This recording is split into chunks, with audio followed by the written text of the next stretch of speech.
రైతే దేశానికి వెన్నెముక. ప్రతి రైతు కేవలం సాగుకే పరిమితం కాకుండా ఒక వ్యవసాయ శాస్త్రవేత్తగా, ఒక పారిశ్రామికవేత్తగా ఎదిగి రాజుల్లా బ్రతకాలి అంటారు పిఠాపురం శ్రీ విశ్వవిజ్ఞాన విద్యా ఆధ్యాత్మిక పీఠాధిపతి సద్గురు డాక్టర్ ఉమర్ అలీషా సద్గురు వర్యులు పిలుపునిచ్చారు. సోమవారం ఏరువాక పౌర్ణమిని పురస్కరించుకుని పీఠం ప్రధాన ఆశ్రమ ప్రాంగణంలో సస్యవృద్ధి బీజారోపణ మహోత్సవం అత్యంత భక్తిశ్రద్ధలతో జరిగింది. భారతీయ సనాతన సంస్కృతిని అనుసరిస్తూ సద్గురు ఉమర్ అలీషా స్వామి స్వయంగా నాగలు పట్టి ఎడ్లను నడుపుతూ పొలం దున్ని ఏరువాక సంబరాలు ప్రారంభించారు. రసాయన ఎరువుల వల్ల క్యాన్సర్ వంటి రోగాలు వస్తున్నాయని హెచ్చరించిన సద్గురు ఎల్నినో వంటి ప్రకృతి విపత్తులను సైతం ఎదుర్కొనే అద్భుతమైన ఆధ్యాత్మిక వ్యవసాయం విధానాన్ని రైతులకు వివరించారు. గత 7 సంవత్సరాలుగా పిఠాపురం పీఠం ఆధ్వర్యంలో ఈ ఆధ్యాత్మిక వ్యవసాయాన్ని ఒక యజ్ఞంలో నిర్వహిస్తున్నారు. ఈ సందర్భంగా జరిగిన రైతు సదస్సులో సద్గురు మాట్లాడుతూ ప్రకృతిని పరిరక్షిస్తూ సేంద్రియ ఎరువులతో సాగు చేస్తే ఆరోగ్యకరమైన దిగుబడితో పాటు ఆయుష్ ఆనందం లభిస్తాయన్నారు. దేశాన్ని ప్రస్తుతం కలవరపెడుతున్న ఎల్నినో వంటి సంక్షోభాలు ఎదురైనా పీఠం అందించే సద్గురు దివ్య బీజాలతో భగవంతుని కృప ప్రసరించబడి పంటలకు ఎలాంటి నష్టం లేకుండా అభౌతిక శక్తి రక్షణగా నిలుస్తుందని శాస్త్రీయ ఆధ్యాత్మిక కోణంలో వివరించారు. ఈ వేదికపై ప్రకృతి వ్యవసాయంలో అద్భుతాలు సృష్టిస్తున్న విశిష్ట రైతులు రెడ్డి రాంబాబు, శెట్టిపల్లి బాంచి, గాలి బేబీ, మల్రెడ్డి వెంకటేశ్వరరావు, పైల సత్యనారాయణను పీఠం ఘనంగా సత్కరించింది. అనంతరం నాగులపల్లి ఉప్పరగూడెం చెందిన ఆదర్శ రైతు శ్రీ జక్కి శ్రీనివాసరావుకి ప్రతిష్టాత్మక పరబ్రహ్మ మొహిద్దీన్ బాద్షా ఆధ్యాత్మిక వ్యవసాయం 2026 పురస్కారంతో పాటు 10,000 నగదు బహుమతిగా అందజేశారు. విశిష్ట అతిథి అహ్మద్ అలీషా పతంజలి ఫుడ్స్ ప్రతినిధి వెంకటేశ్వర్లు ప్రత్యామ్నాయ పంటల ప్రాధాన్యతను వివరించగా వందలాది మంది రైతులు దివ్య బీజాలను స్వీకరించి ప్రకృతి సాగు చేస్తామని ప్రతిజ్ఞ చేశారు.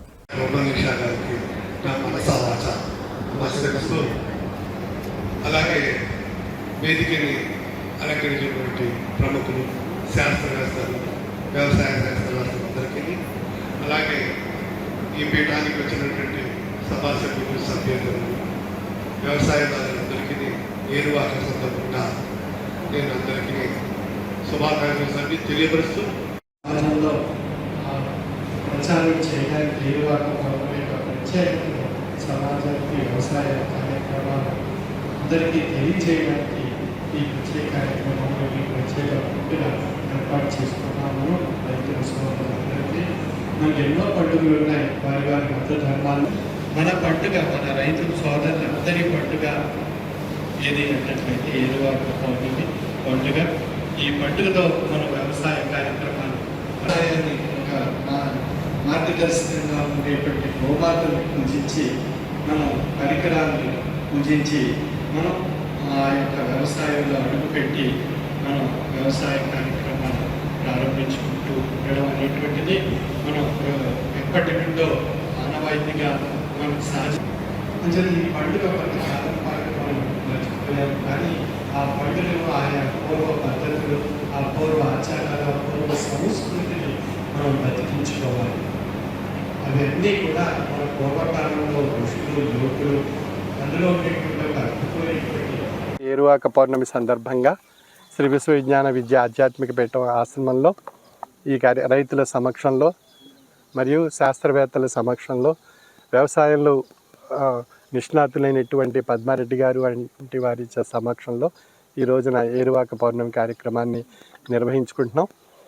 ఈ కార్యక్రమం ద్వారా రైతుల్ని చైతన్యపరిచి ఆ పంట ఉత్పత్తులను సాధించడానికి చక్కని సూచనలు వారికి తెలియజేసి, తద్వారా మనం సేంద్రియ ఉత్పత్తులను సాధించాలనేటువంటి ఒక గొప్ప మహోన్నతమైనటువంటి సందేశాన్ని ఈరోజు ఈ సందర్భంగా వారికి తెలియజేయడం జరుగుతుంది. రైతులకి వ్యవసాయ ఉత్పత్తులందు సేంద్రియ పద్ధతులు ఆచరించేటువంటి దిశగా వారిని మార్చడానికి ఈ చక్కని అవకాశం ఈరోజు ఏరువాక పౌర్ణమి. మొట్టమొదట మనం పంట ప్రారంభించే ముందు భగవంతుడిని స్ఫూర్తిగా తీసుకుని మనం భగవంతుని యొక్క ఆశీస్సులు పొంది ఈ పంటను ప్రారంభించినట్లయితే ఆ పంట యొక్క వేసేటువంటి విత్తనాల్లో కూడా ఒక ఆధ్యాత్మిక భావన కలిగించడానికి సద్గురు బీజాలను ఇచ్చి వాటి ద్వారా ఈ పంట ఉత్పత్తులను ఒక ఆధ్యాత్మిక భావనతో ఉత్పత్తి చేసుకునేటువంటి అవకాశాన్ని వారు కలిగించడం జరుగుతుంది. అదేవిధంగా మరి ఈరోజు వ్యవసాయ రంగంలో రసాయనాలు వాడి మన యొక్క నేలను కూడా కలుషితం చేస్తూ వ్యవసాయ ఉత్పత్తుల్లో రసాయనాలు ఏర్పడడం చేత ఆ ఉత్పత్తులు మనం స్వీకరించడం చేత మనకు అనేక రకాలైనటువంటి అనారోగ్యాలు, ముఖ్యంగా క్యాన్సర్ అనేటువంటిది చాలా త్వరితగతిన వ్యాప్తి చెందుతుంది. ఇటువంటి పరిస్థితుల్లో ఆ క్యాన్సర్ని నివారించాలి అన్నట్లయితే సేంద్రియ ఉత్పత్తులు అందరూ స్వీకరించాలి. మరి సేంద్రియ ఉత్పత్తులు స్వీకరించాలంటే రైతులు మన ఉత్పత్తులు సేంద్రియ పద్ధతిలో ఆచరించినట్లయితే, మన ఉత్పత్తులు పెరిగినట్లయితే మనందరికీ కూడా సేంద్రియ ఉత్పత్తులు స్వీకరించి ఆరోగ్యకరమైనటువంటి వాతావరణాన్ని మన శరీరంలో సృష్టించుకోవచ్చు. అదేవిధంగా మరి రైతు దేశానికి వెన్నెముక, అదేవిధంగా రైతు ప్రథమ పౌరుడు, అదేవిధంగా రైతే రాజు. కానీ అటువంటి రైతుల్ని మనం సన్మానించుకోవాలి. ఈ సందర్భంగా నిష్ణాతులైనటువంటి సేంద్రియ పద్ధతులు ఆచరించి అధిక ఉత్పత్తి సాధించినటువంటి రైతులకు ఈరోజు వారిని సన్మానించుకోవడం జరుగుతుంది. ఈ సంవత్సరం వర్షాలు తక్కువ అంటున్నారు. ఈ కారణంగా ఈ ఏరువాక సందర్భంగా రైతులకు ఏ విధమైన వ్యవసాయం చేయాలని మీరు చెప్తుంది? రైతులు మన పూర్వం నుంచి మనం ఇప్పుడు వర్షాలు తగ్గినంత మాత్రాన మనం మన ఆహార పంటలను మరొక రకంగా మార్చినప్పుడు మనకు ఆహారానికి కావలసినటువంటి ఉత్పత్తి మనకు లభించదు. ఉదాహరణకు వరి మనం అందరం భోజనం చేస్తుంటాం.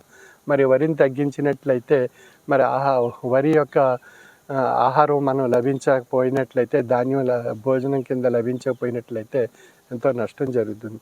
కాబట్టి తగినటువంటి విధంగా భగవంతుడు మనకి ఏదో ఒక రూపంలో వర్షాలు కలిగిస్తూ ఉంటారు.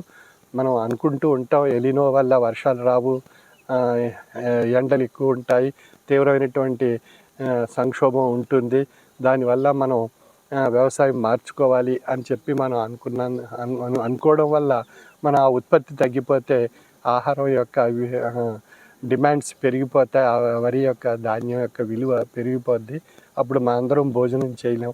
కనుక అందరూ కూడా భగవంతుడు ఏదో ఒక రూపంలో మనకు వర్షం ఆ సమయంలో కలిగించి మనకు ఆ యొక్క ఉత్పత్తులు మనం పొంది మన అందరూ భగవంతుని యొక్క ఆ పంట మనందరూ స్వీకరించేటువంటి అవకాశం రైతు ద్వారా మనం ప్రసాదిస్తారు. కాబట్టి భగవంతుడిపై మనం దృష్టి పెట్టి మనం ఆ పంటను రైతు ద్వారా స్వీకరించి మనం చక్కగా జీవన విధానం సాగించవచ్చు. వర్షాలు ఉంటాయి, పంటలు పండుతాయి, రైతు శ్రమ పడతారు. మనం సేంద్రియ ఉత్పత్తులు మనం సాధించుకుంటే మంచి ఆరోగ్యం మనం పొందవచ్చు.